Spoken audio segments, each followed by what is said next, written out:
des individus non encore identifiés ont attaqué, tôt le 11 juin matin, 3h00, une position de l'armée ivoirienne à la frontière avec le Burkina Faso, plus précisément à Kafolo, localité située entre Ferké et Kon. Les renforts envoyés sur les lieux procèdent encore au ratissage. L'attaque perpétrée par des assaillants, arrivés en nombre important et lourdement armés, a fait plusieurs victimes parmi les éléments des forces de sécurité. Informé, le ministère d'État, ministère de la Défense a pris toutes les dispositions pour le rapatriement à Abidjan des blessés. Nous allons apporter une réponse appropriée à cette attaque, a tranché hier Ahmed Bakayoko, ministre d'État, ministre de la Défense. Le ministre de la Défense.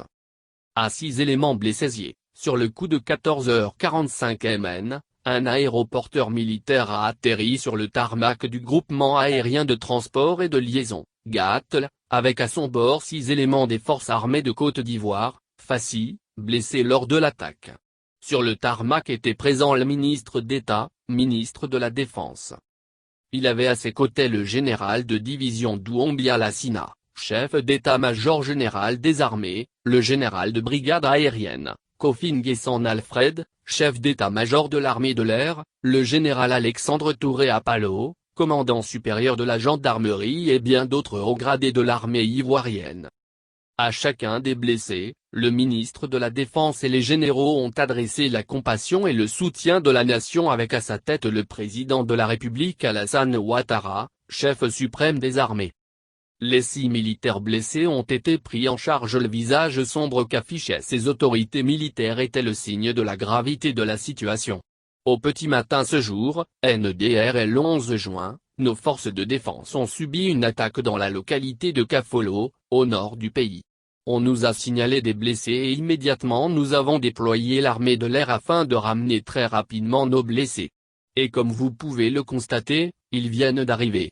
Ils seront pris en main par l'hôpital militaire et les plus graves seront adressés à des centres spécialisés, a situé d'entrée Ahmed Bakayoko avant de faire allusion à une attaque terroriste. Nous soupçonnons la piste terroriste.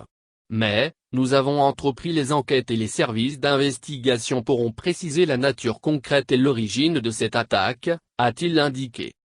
Le ministre de la Défense a ajouté que l'État de Côte d'Ivoire, qui a bien cerné la situation, est à pied d'œuvre pour apporter une riposte adéquate à cette attaque. Immédiatement, nous avons envoyé un renfort dans la zone de l'attaque et nous sommes en plein ratissage. L'état-major, après, pourra faire le point et informer les populations sur les détails. Attaque de représailles après l'opération Comoé.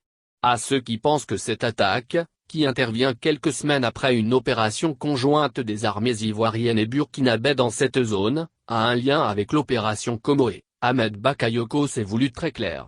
Une attaque terroriste a pour but de semer la terreur et désorganiser les États. Représailles ou pas, la réponse des États est d'y faire face. Et nous nous organisons pour y faire face. On avait des informations sur cette organisation de narcotrafiquants alliés aux terroristes pour avoir un accès aux zones portuaires. Et la Côte d'Ivoire étant effectivement en ligne de mire, nous avons pris des dispositions, a-t-il indiqué avant d'annoncer les prochaines mesures prises pour donner une réponse adaptée à cette attaque. Nous allons faire le point et renforcer le dispositif sécuritaire autour de la frontière. Il y aura un renfort aérien et le ratissage permettra, j'en suis sûr, de neutraliser les auteurs de l'attaque. L'essentiel pour nous est d'assurer la sécurité de nos populations et de protéger le territoire ivoirien. Nous avons un niveau d'organisation de nos forces qui nous permet de faire face et vous allez voir dans les jours qui viennent, la réponse sera à la mesure de cette attaque, a conclu le ministre de la Défense.